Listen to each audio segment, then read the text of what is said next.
seconds out. Now you're going to see the happy John.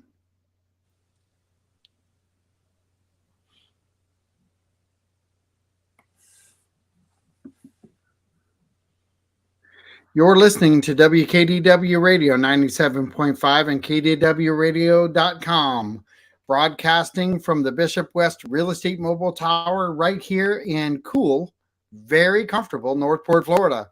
And I've got a very, very, very special guest in the house who is now officially commissioner. Uh, I'm going to let him introduce himself for the very first time on my show as the commissioner. Go ahead and introduce yourself to everyone. This is Phil Stokes, newly elected Northport Commissioner for District 5. It's a pleasure to be on your show again, this time as an elected official. It is a pleasure to have you back, and you know I had you on several times prior to, and we had some really good conversations about what was going to be happening in Northport, and I kind of want to get a real quick overview now. Just and I do this for everyone who gets newly elected in. Uh, what's it feel like to be a city commissioner? And is it everything you expected, or is there more to it than you expected? Yeah, it's, it's gratifying to have gotten elected. It's, it's really everything I did expect it to be. Um, I felt I prepared for it. I spent a lot of time attending commissioner meetings and workshops. I shadowed Jill Luke, got out in the community, met people. So really, it's a continuation of that process for me. And it's uh, it is work. I have to admit, I've been asked, do you feel it's a full time job versus part time? It is a full time job. While I'd say part of the time, half the time you spend on city business with meetings and workshops and one-on-ones and doing your homework on the issues. You also, if you're a good commissioner, I think you spend a lot of your time engaged in the community with nonprofits, with chamber events, with things that happen. I mean, you represent the people in Northport. You need to be out there with the people in Northport, involved in the things that they're involved in. And it's just not going to a meeting a couple of times a month and making decisions that affect their lives. So for me, it's a continuation of the process, and I'm enjoying it. I have to admit, I am thoroughly enjoying it. At this point in my life, when I retired, I didn't expect to go back to work, but I have to say that if I have to be working, this is a pleasure. So, explain to me what it's like to deal with the public now that you're commissioner versus, when you ran, it was a little different. You kind of were cultivating that style, but now that you're in, uh, what is it like to deal with the public and on all aspects of it? Because there's good, bad, and ugly anytime that you're dealing with the public because you're not always going to be on their side. Right. But Well, what's your take on that whole? you know, it's funny when you're running for election, you're trying to message people. You want them to get to know who you are, what you stand for. Um, and so you're projecting outward. As an elected official, you really do. You represent the folks who voted for you and the folks who didn't vote for you. And the important thing to remember is you need to hear them, listen to them. And excuse me, I am very sorry. Hang on one second. Let me turn this off. And it's important that you really listen and hear what people are telling you, whether they agree with you or whether they don't. You represent them, and it is your obligation to try to do what's best for them, and that's important. Um, it's just it's sort of a reversal.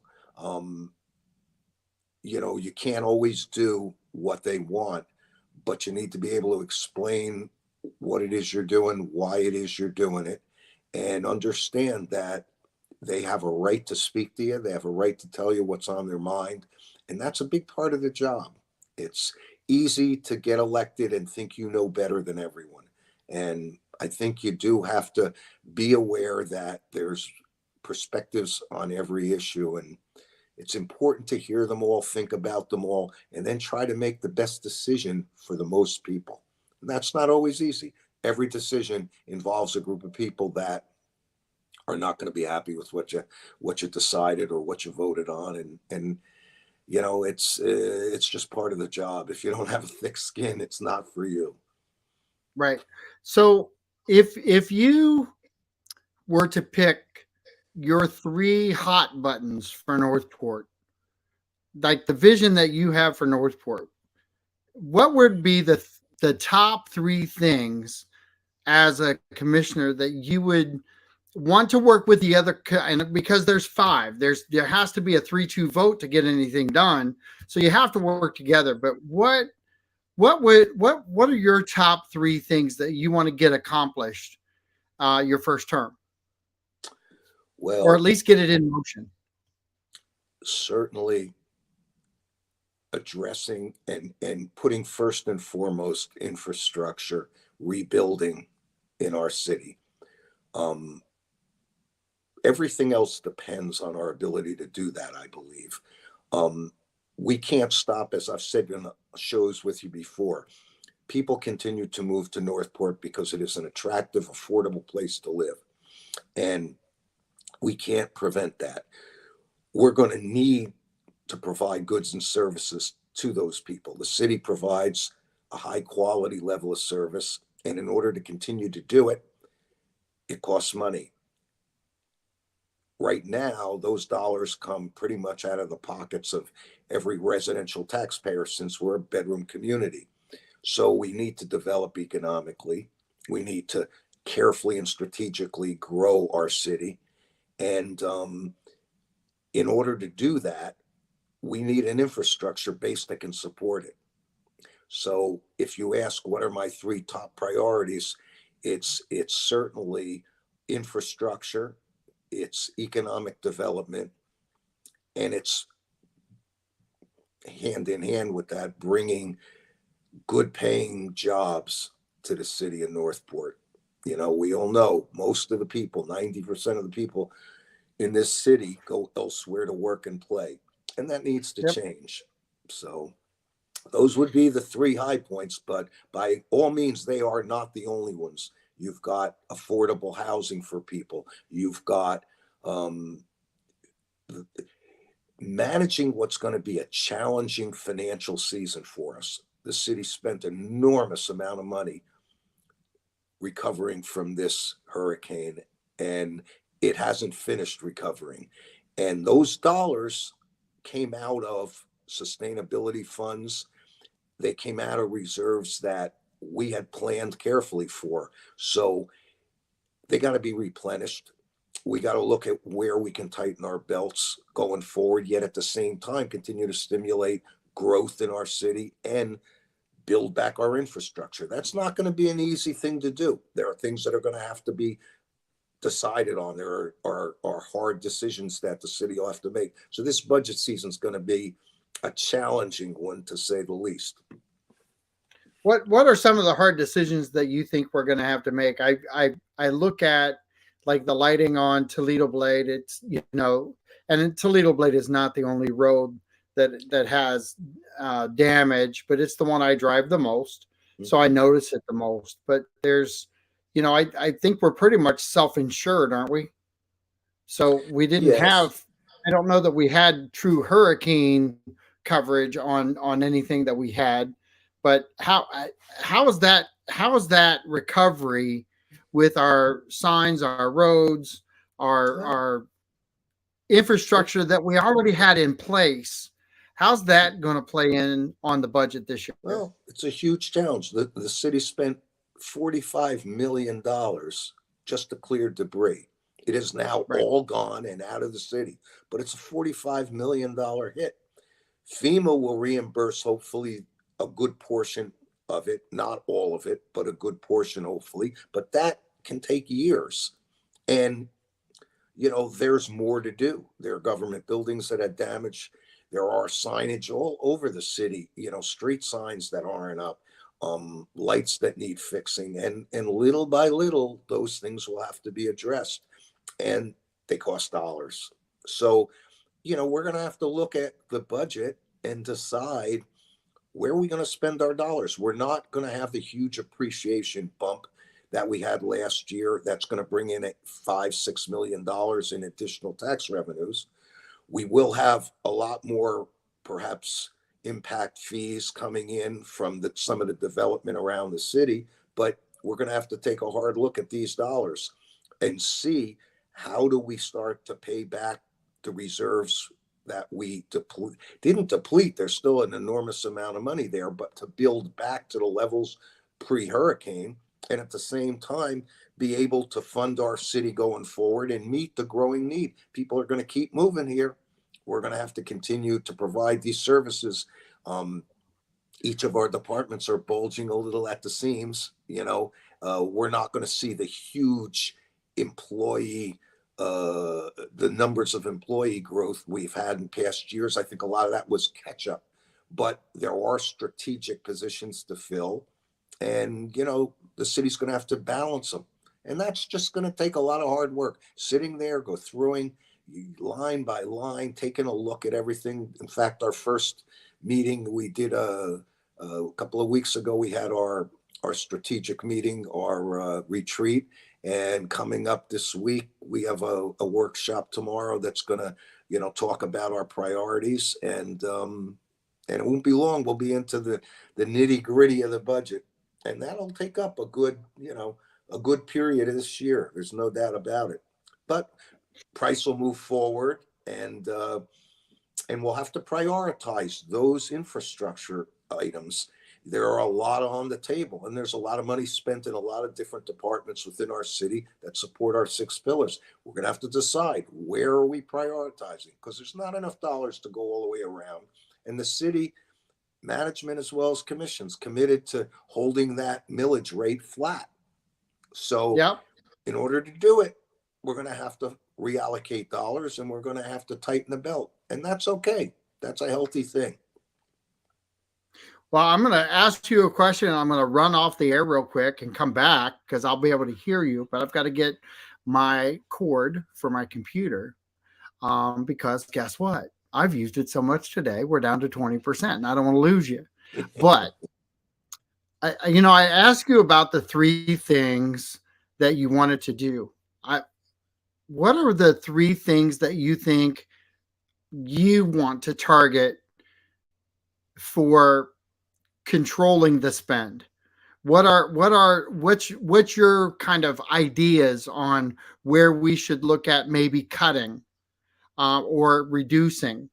And I don't want to say services, because I don't think we're going to reduce services, but we're just going to manage things differently. Can you talk a little bit about how you would like to see us go about that? In general, yes. In generality, I mean, it's not that any of the priorities during the strategic planning 2 weeks ago, I don't know, there's 70, 80 priorities within the 6 pillars of the city. I mean, that's an enormous number of priorities. And truthfully, they were all well thought out. They all do represent priorities of city management, city commission, and the citizens of our city. None of them should be eliminated, but they do have to be prioritized. And then, based on projected revenues, we need to see how we allocate. Maybe we need to slow down some projects. Maybe we need to move some up on the priority list. And that's the process. I don't think you can do that off the top of your head. I think you have to sit there and grind it out among city management and staff and commission, and look at these things, and for me to say, oh, I think we should do this, or we should do that, I think it would be irresponsible to pluck them out of the air before we've really had an opportunity to talk about them item by item, because all of them became priorities for a good reason. And where they sit on that priority list is the devil in the details. So I am being nebulous. I know I'm being general, but I would urge anyone who has an interest in this and really wants to see how this process gets done. Attend the workshops, participate, get online, look at what we're doing over the next 3 to 6 months, and you'll see that this is not a throw a dart at the dartboard kind of approach to budgeting. This is very thorough, detailed, thoughtful process that's going to go on. And you know, in the end, it balances out because you only have so many dollars to work with. You make careful, strategic, thoughtful decisions about where the priorities lie. And when it's all said and done, you'll get to do a lot of the things you want to do and a lot of the things we need to do, and have to postpone and reschedule some of the things that we don't have the money for this year. That's all. And it's a process. It's a process we do every year. This year a bit more challenging because, let's face it, Ian was a costly event for our city. And Yep. we keep working at looking at alternative sources of revenues, grants, things that can help offset those expenses. And no stone goes unturned, so to speak, as we address this. But you know, it will impact, I think, our decisions for the next handful of years. And I think your answer, while it might seem a little uh, Sure. uh, shaded, Yeah. I would say I think it's probably the wise approach because we had the $43 million expenditure for Ian, um, and I dare say we're not going to capture that back in 1 year and replenish. Nope. It's going to have to be strategically laid out to replenish that money over time, I imagine, right? Oh yeah, no doubt about it. A And lot of it'll come back from FEMA, but that can take a period of years. right. So strategically, we have to set ourselves up for success, knowing that, and knowing that we're replenishing over time, right? So it's Hmm. not this. You're not going into budget, and I'm going to stick with budget just for a couple more minutes. But Sure. you're not going into budget and saying we got to get that $43 million back in 24. Of course not. And it just I wanted to get that out there so that the listening audience actually had um, a somewhat of uh, a non-timeline, so to speak, but not an emergent timeline, because this is not one of those situations where we're uh, cutting services to get that money back so we can stay No, solvent. no. People need to realize, we have the budget has an operating life to it that is, revenues are generated through a whole myriad of means. Then we have a 20% mandatory reserve. Then we have an additional 10% that we can go to as far as what I consider a sustainability fund. That's the fund that's been tapped. That's those dollars where in the past, before I was elected, I would hear people say, why is the city hold so much of our money? Well, they don't really. What they do is they plan carefully and they reserve carefully for rainy days, for things that may well happen. And this is a perfect example of strong, intelligent financial management over the last handful of years. Were it not for prudent stewardship of our tax dollars, we wouldn't have had these funds available. we're not impacting our general funds. What we're doing is we dipped into our sustainability funds and utilized those reserves to help cushion and take care of a good portion of the cleanup. It's the replenishment of those so that no one knows when the next event's going to occur. No one knows when the next hurricane's going to come. No one knows these things. So, you have to have that availability. Otherwise, picture what would happen to a city that didn't have any of these reserves and all of a sudden gets hit with an Ian. I mean, where those dollars come from? They come from our taxpayers. The last thing you'd ever want to do is have to go out and look for those dollars. So the city will operate, and the city has the financial wherewithal to operate its day to day. And we're not looking at cutting services, but there are dollars that are allocated towards the growth and development of our city that require prioritization. That's all. And you know that's what we'll do. Through all this process, we see a city that financially continues to get stronger. Its bond rating increased. It wins awards for budgeting and finance. And it is, in my estimation, an extremely financially responsible city. And after having taken a hit like we did with Ian, I'm happy to say the city's in strong position, and perfectly capable of handling its challenges going forward without having to raise our millage rates. And that's certainly the intention of this commission and this city management, is to hold that number flat for the fourth year going.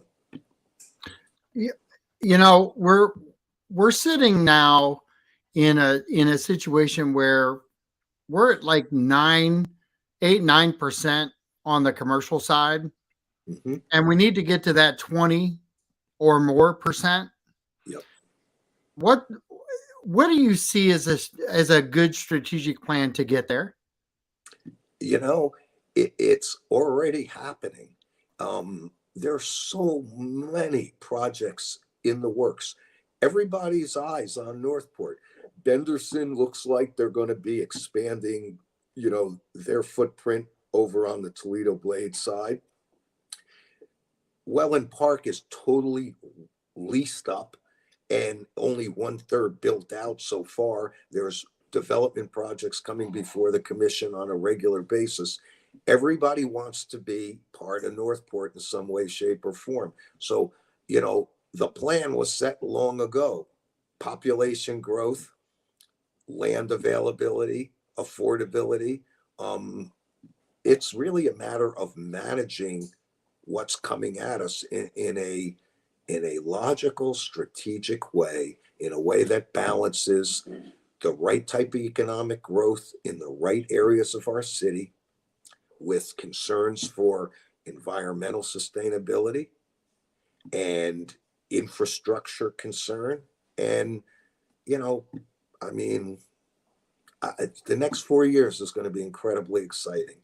I mean, some of these projects are, everything from development out by 75 to the new hospital at Sumter to whatever ends up happening in Mineral Springs. There's and a whole host of projects in between and throughout our city. So uh, it's happening, and it's more. I don't want to say it's reactive, but we're on the map.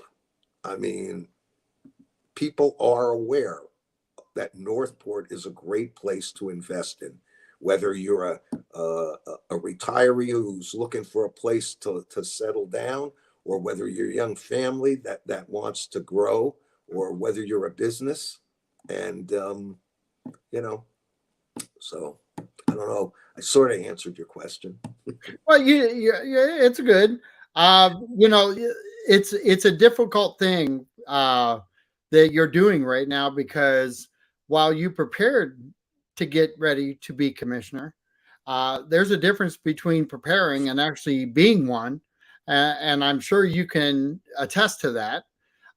You can prepare all you want to, but and when you get thrown into the fire, there's a little bit of a difference, isn't there? Yeah, you know, the I think one of the most interesting things, I'll use the word interesting, is that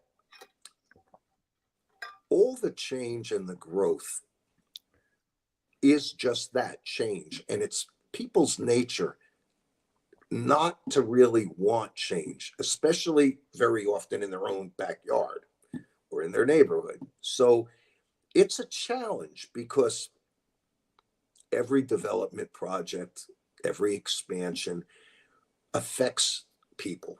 And, you know, they have concerns, whether it's congestion on the roads around their neighborhoods, whether it's different types of business or residential environment in and around their neighborhoods. And so you really have to think these things through one at a time. And you have to obviously comply with your comprehensive plan and your ULDC, which is a struggle because they're in the works, they're in the transformation stage.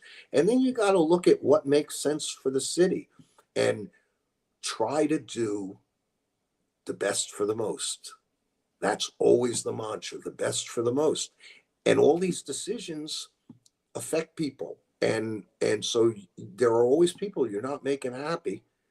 And typically people that are happy don't go out of their way to tell you how happy they are necessarily. But the people that aren't happy, they're fairly vocal. So you can't just dismiss them as being a loud minority because that's not fair. They have sway. They should have sway. And you got to listen to them. You got to understand them. You got to try to talk to them. And even if you never get them to agree with the position you have or the decision you take, at least they understand that the process you went through was a thoughtful one, a careful one, a methodical one that tried to do the most or the best for the most. And that's all anyone can ask for. If someone chooses to not want to support you as an elected official or dislikes you or is not going to vote for you in the future because of it, because you made a decision that maybe not be in their personal best interest, there's nothing much you can do about it. You have to accept the fact that as an elected official, your job is to do the best for the most. And that is the hardest thing to do as an elected official. Everybody, you know, certainly everybody likes to be liked. And elected officials, politicians, my God, they always want to get liked. But you have to sometimes do what's best for the most, and that's a hard thing to do. And I think that's probably the most challenging thing that any elected official faces. And how you do that tells the type of person you are. Some elected officials just say, well, I'm here, I'm making the decisions, I know better. Others have the patience and the time to listen to people and try to make sure that their decisions are careful and thoughtful.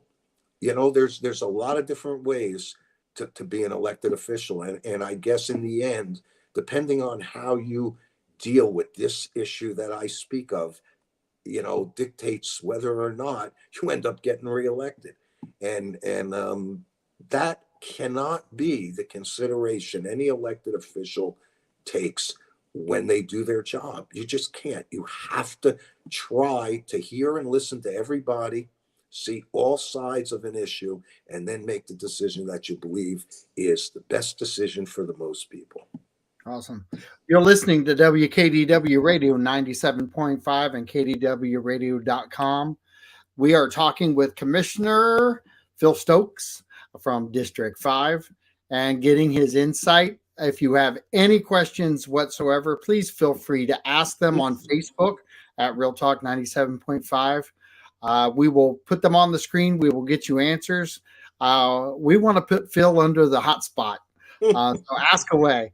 And I heard him chuckle in the background, and I got a smile on my face because the beauty is Phil has always been very upfront, even when he was running, to try to answer every single question that I've posed to him.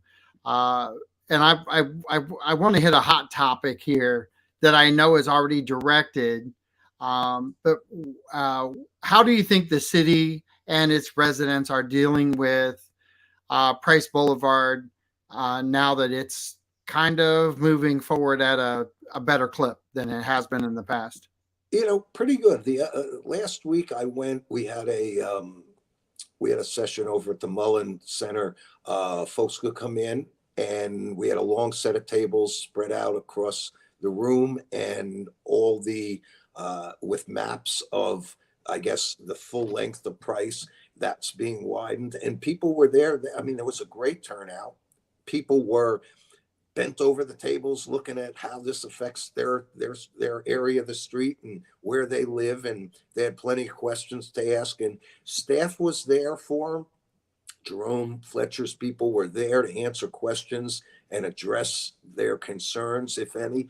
I frankly think the process is working well. I mean, finally it's happening. Infrastructure work's starting to go on, and it'll be a period of years. And yeah, it's to deny it's going to be some inconvenience. Of course, it's going to.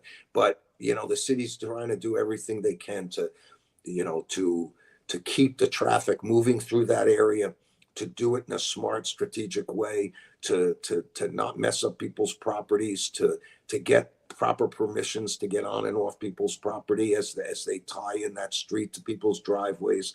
There's issues of swales, there's issues of everything, and the city is making as big an effort as they humanly possibly can to interact with these folks, to be transparent, to talk to them, to help them, to listen to their needs and concerns. Again, it's a major project. It's a long time in coming. It's more than needed. It's not maybe exactly what everybody wanted, exactly the way they wanted it, but it will certainly improve that corridor. And we'll get through it as we get through everything else. So I think, thank God, it's one project that's finally in motion.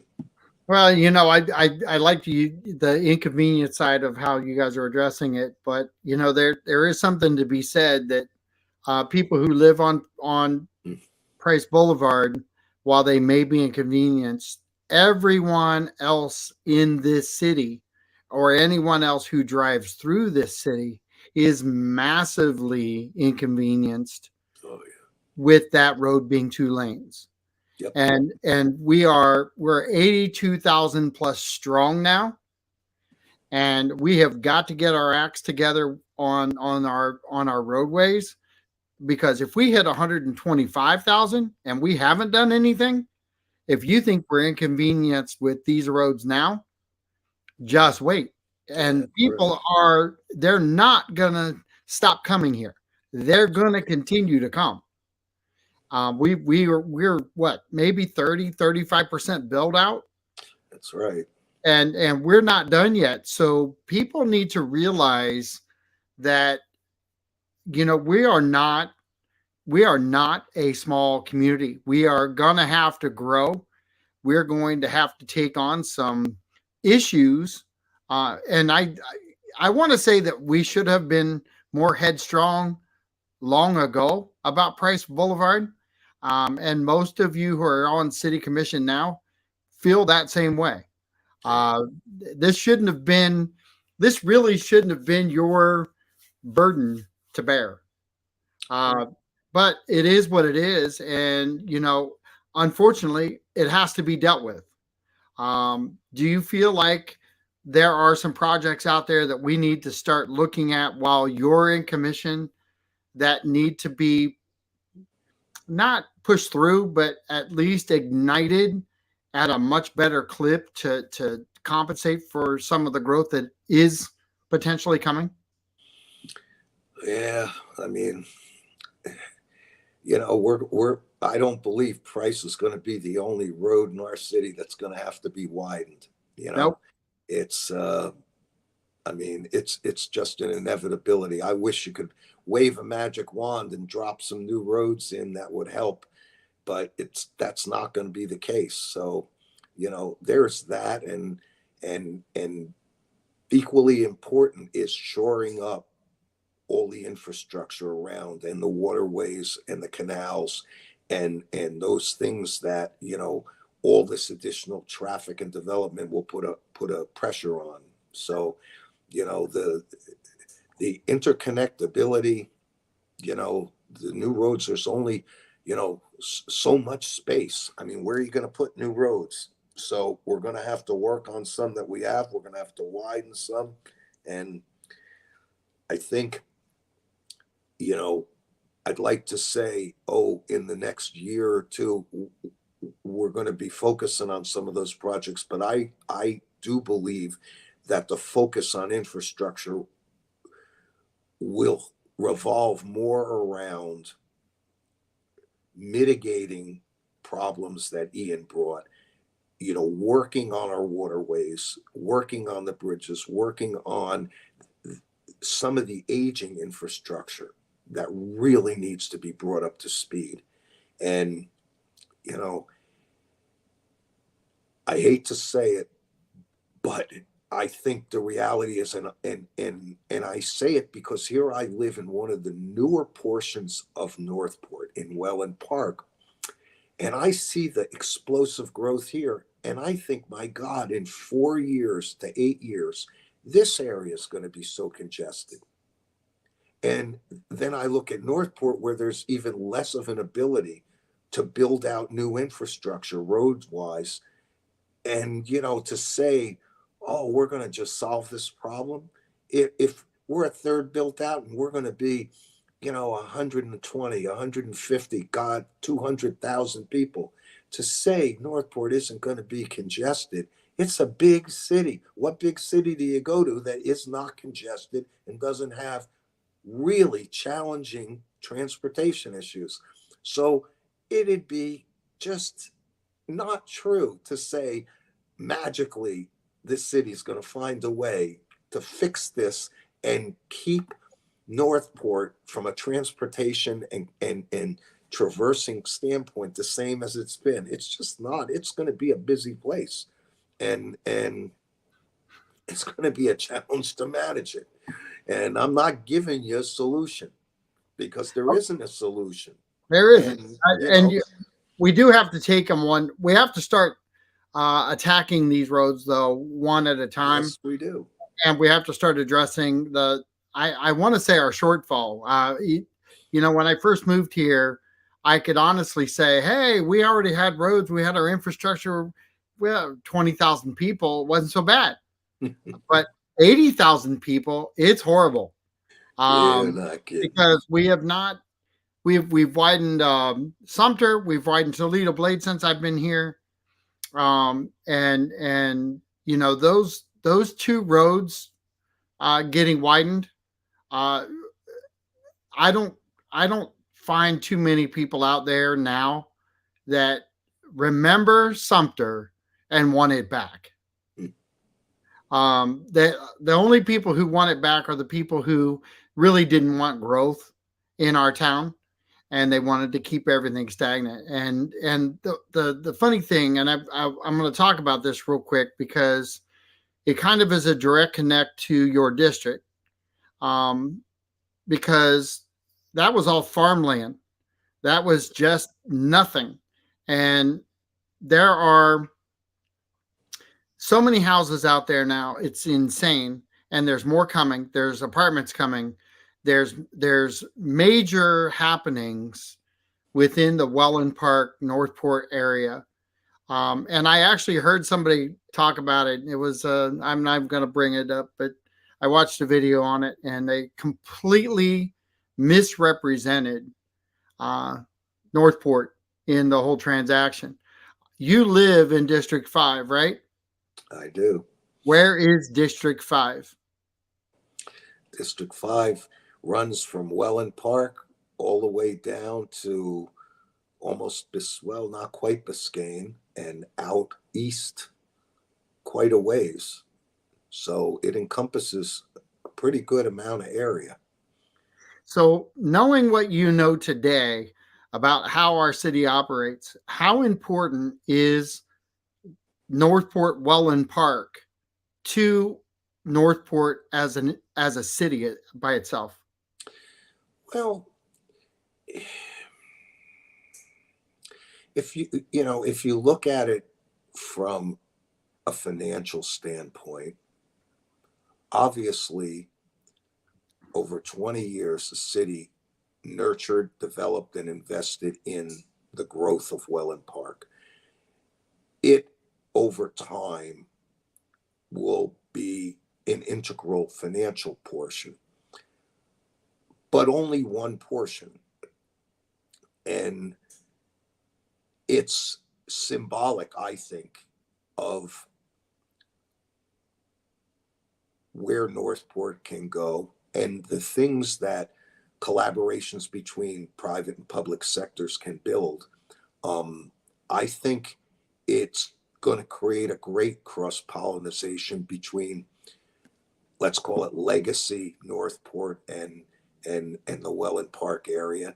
There are a whole lot of people in Welland Park who are just first beginning to learn all that Northport has to offer, whether it's its art center and some of its cultural areas, its environmentally. I mean, God, our parks and rec areas are second to none. Um, they've already come to appreciate the high quality of service they get from our city government, police, fire, public works. Um, Over time, they're starting, a lot of people, to appreciate the financial good governance, quite frankly, that Northport's exhibited over the last handful of years. Um, and so I think that, while it will generate its portion of financial contribution to the city, so will a lot of other development areas of the city. But I think the cultural interaction is something that people aren't necessarily focusing on yet. And I think for legacy Northport folks, they will find areas of Welland Park exciting to explore, to enjoy. And I think a lot of Northport, Welland Park folks will start to do the same thing in legacy Northport. And I think that makes the overall city a healthier place.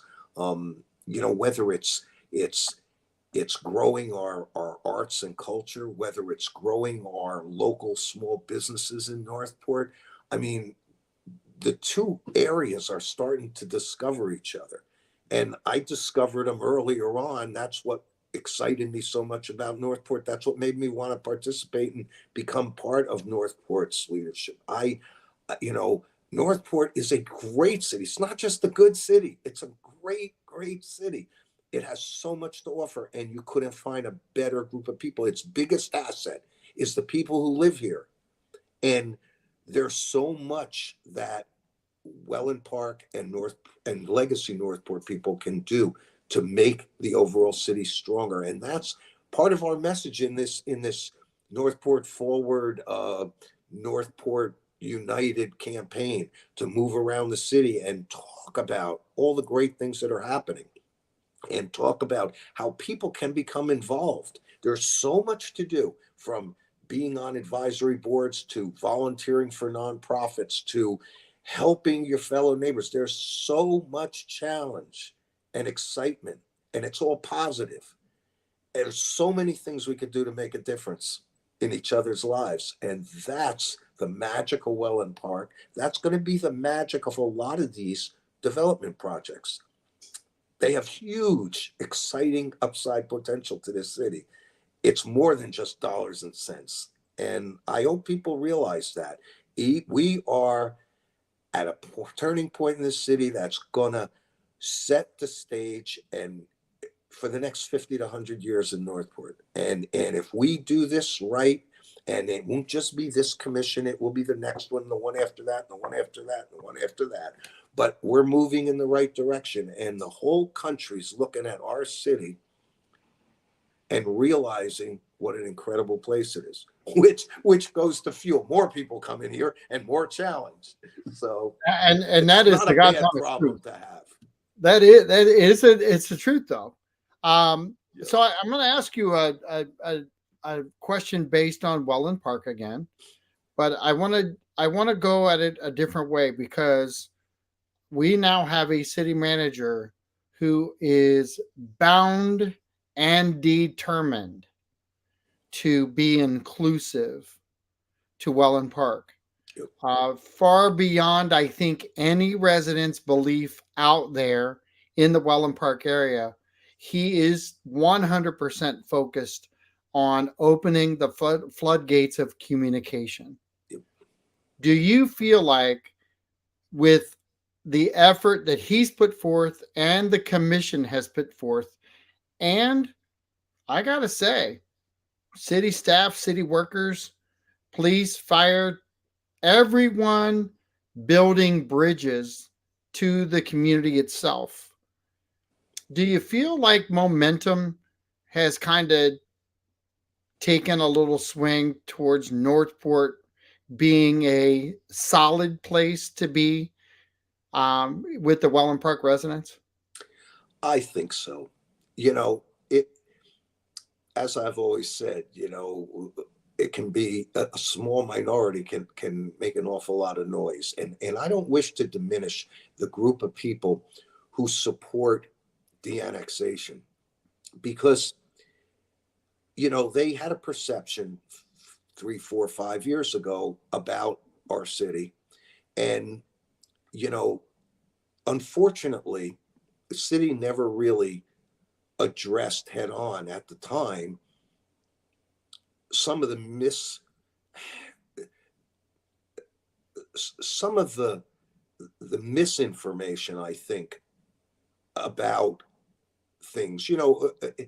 It's kind of like the grass usually isn't greener on the other side. And very often, in fact, most of the time, it's in everybody's best interest to make things better where you are and improve what you got.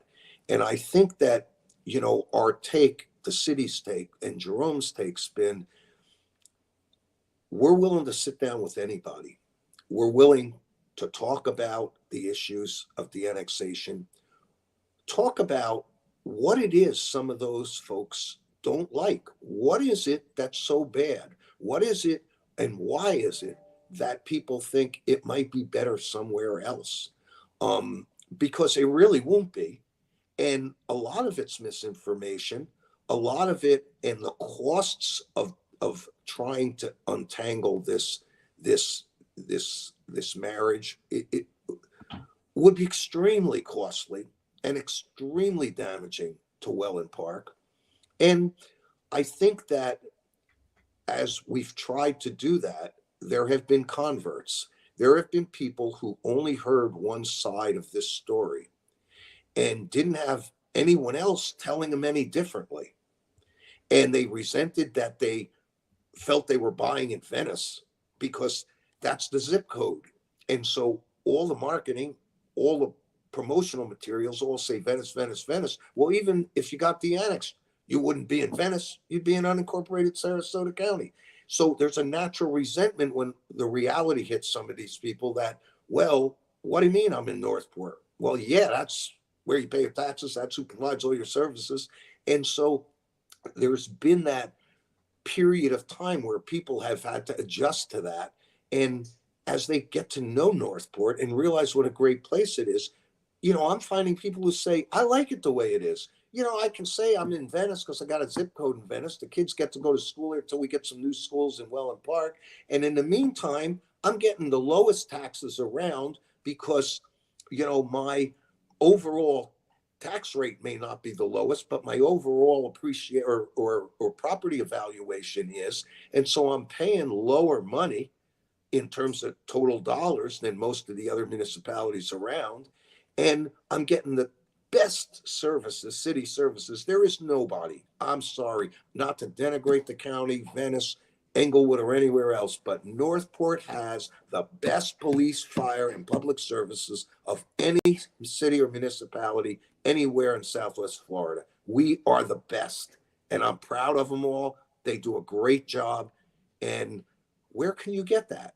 So I think all that started to shift a group of people that are part of that silent majority that don't speak out that much, but are getting very comfortable in their new homes and in their new area. For the group that's struggling with the de-annexation effort. Well, just today, it turns out that Judge Brewer, who is the newly assigned judge to oversee the de-annexation effort, um, held a 1-minute hearing when West Villages for Responsible Government requested a change and requested that the de-annexation litigation get transferred back to Judge Carroll. As a matter of course, the county court system rotates out judges periodically, and she in 1 minute dismissed their request. She will be hearing this, second uh, uh, denial of the petition for de-annexation. And so I think maybe a fresh pair of eyes might make a big difference.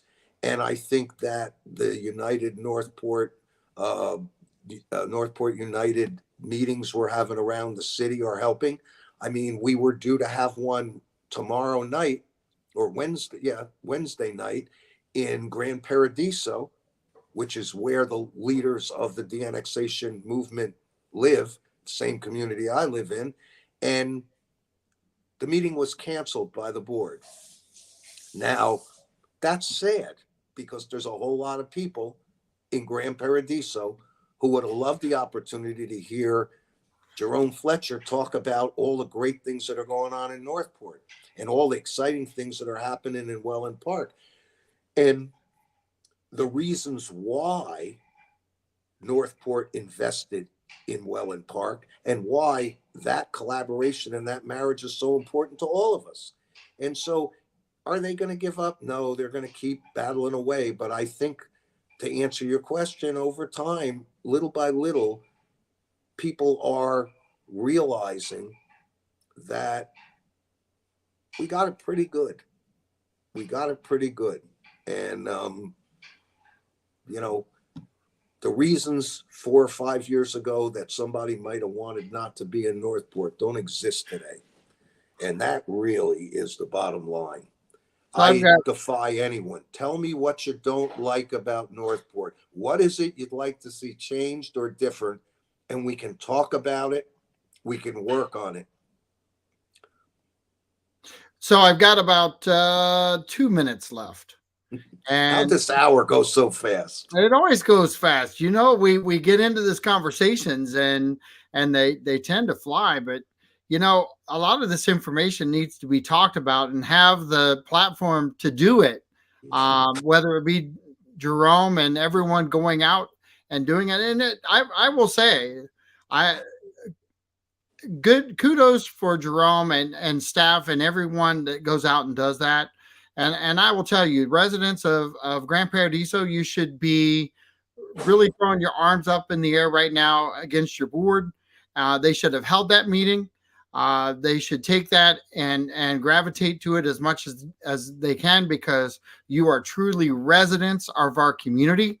While you have an opinion about whether you want to stay part of our community or not, I 100% support you in having your opinion. Doesn't mean I agree with it.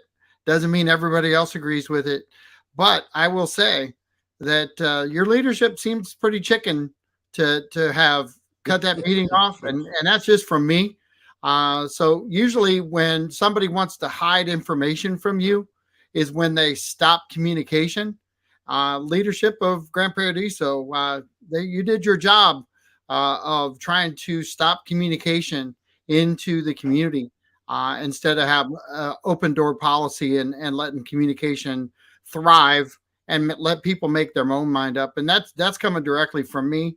I don't know if you want to agree with that or not, Phil, but I'll leave that up to you. You've got 1 minute.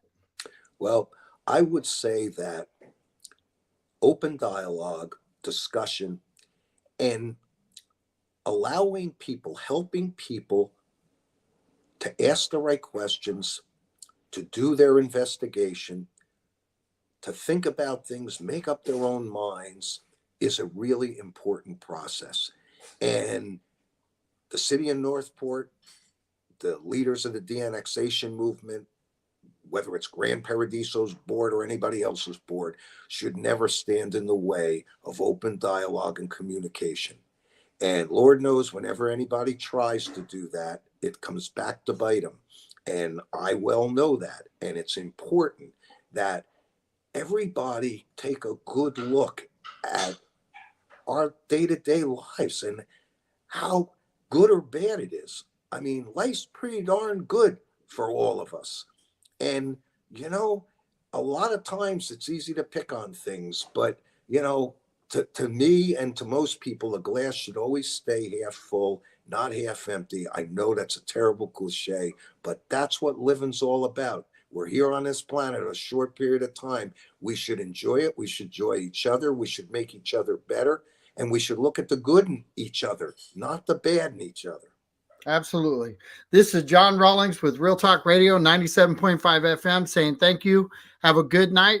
Phil, thank you so much for being part of the show, and I look forward to the next time. You got it, sir. All Take right. care. Thanks. Talk Thanks. to you soon. Bye Bye bye. bye.